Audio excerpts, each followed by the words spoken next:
हमारे साथ बात करने के लिए विश्व हिंदू परिषद के कार्याध्यक्ष आलोक जी।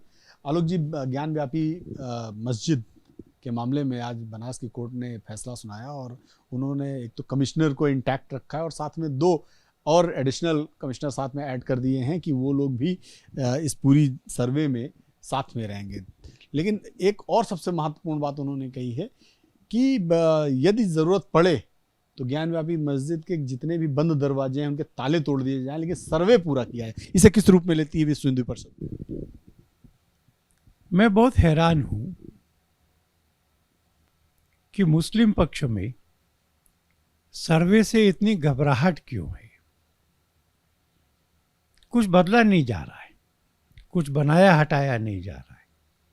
जैसे आप कैमरे पर मुझे रिकॉर्ड कर रहे हैं, वैसे ही वो वीडियो लेकर के वहाँ की सारी वीडियो रिकॉर्डिंग होगा। नेशनल ज्योग्राफिक है, दूसरे चैनल्स हैं, ये विश्व के ऐसे प्रसिद्ध स्थानों के, मंदिरों के, मस्जिदों के, गिरजाघरों के चित्र लेते हैं, उनकी विशेषताओं का वर्णन करते हैं, उस पर पूरा एपिसोड बनाते हैं। इसमें डरने की क्या बात है? क्या सत्य सामने नहीं आना चाहिए?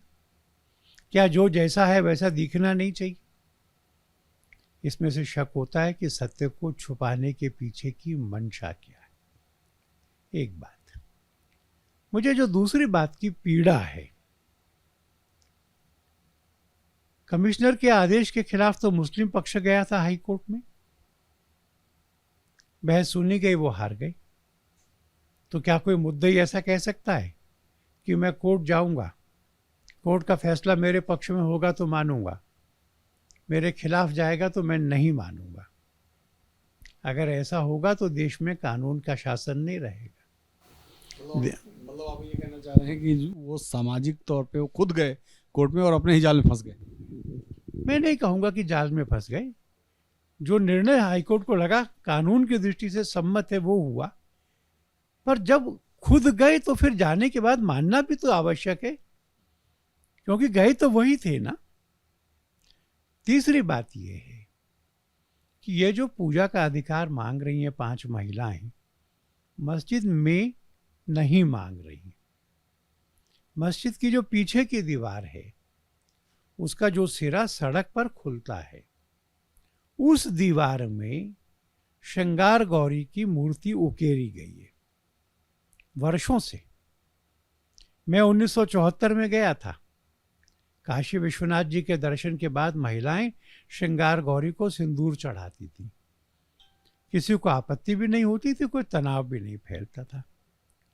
और ये स्थिति 1990 तक रही है। इसलिए ये 1947 की यथास्थिति को बनाए रखने वाले कानून के बाहर है। इतना ही तो मांगा है। कोर्ट ने यूपी के डीजीपी और चीफ सेक्रेटरी के लिए भी बहुत तल्ख लहजे का इस्तेमाल किया है। उन्होंने उनको जिम्मेवार बनाया है कि कानून और व्यवस्था बनी रहे, सद्भाव बना रहे और कोर्ट के आदेश का पालन हो।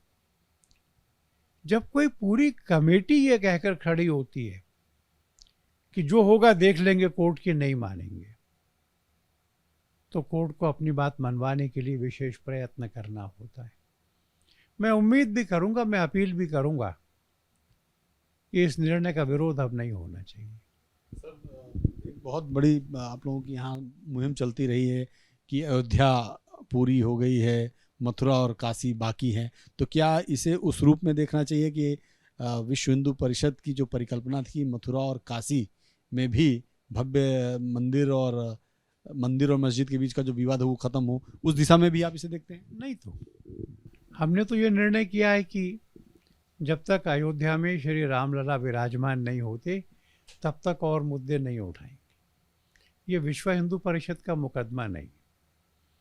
समाज में हिंदुओं के अनेक काम करने वाले लोग हैं, अनेक संगठन हैं, अनेक डिनोमिनेशंस हैं।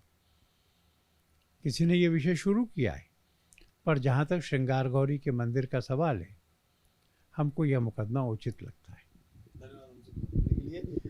आलोक कुमार जी थे। आलोक जी का साफ कहना है कि इस पूरे मसले पर यह स्पष्ट करना चाहिए कि आखिर दिक्कत क्या है, सर्वे से प्रॉब्लम क्या है, क्या कहीं सच्चाई तो सामने नहीं आ जाएगी, इस बात का तो डर नहीं है।